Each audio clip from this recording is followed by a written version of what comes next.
I was barely 18, and already the weight of a uniform clung to my shoulders like a second skin.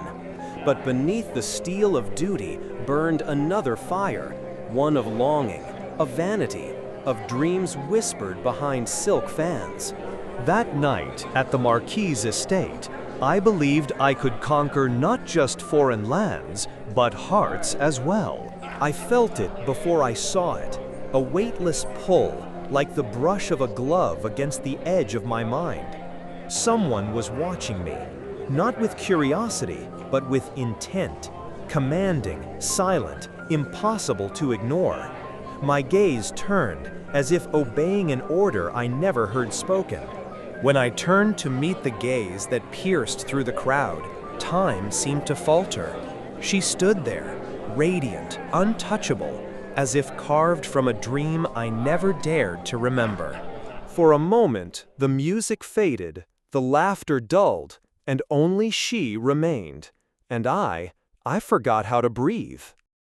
They say every officer here dreams of glory. But you, monsieur, look like someone who's already seen too much of it.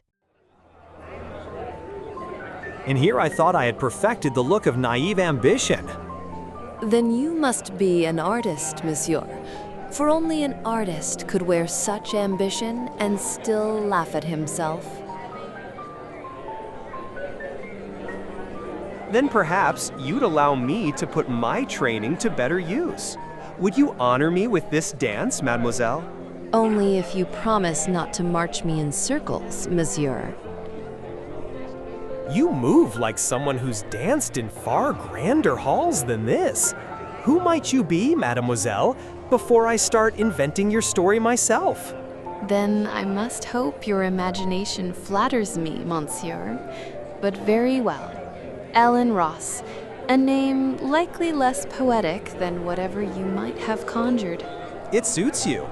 Though I confess, it still sounds like the beginning of a very dangerous story. Only dangerous if you intend to follow it, monsieur. Do you?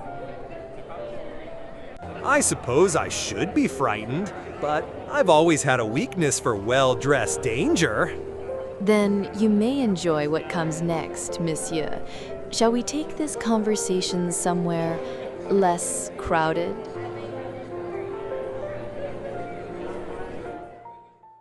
You're not like the others, Jean-Claude. There's something in your gaze, a fire, or perhaps something darker.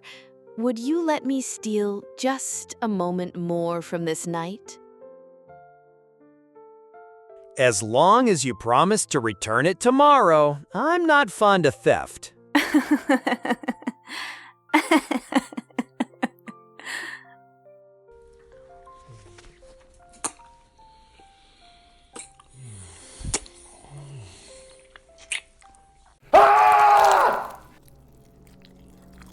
I blinked, or perhaps blacked out, for only a moment.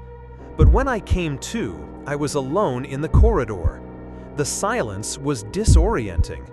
My head felt heavy, as if I'd been drugged, and my lips were numb in a way I couldn't explain. There was a strange warmth in my stomach, like I'd drunk too much, except I knew I hadn't touched a single drop. Ellen was gone.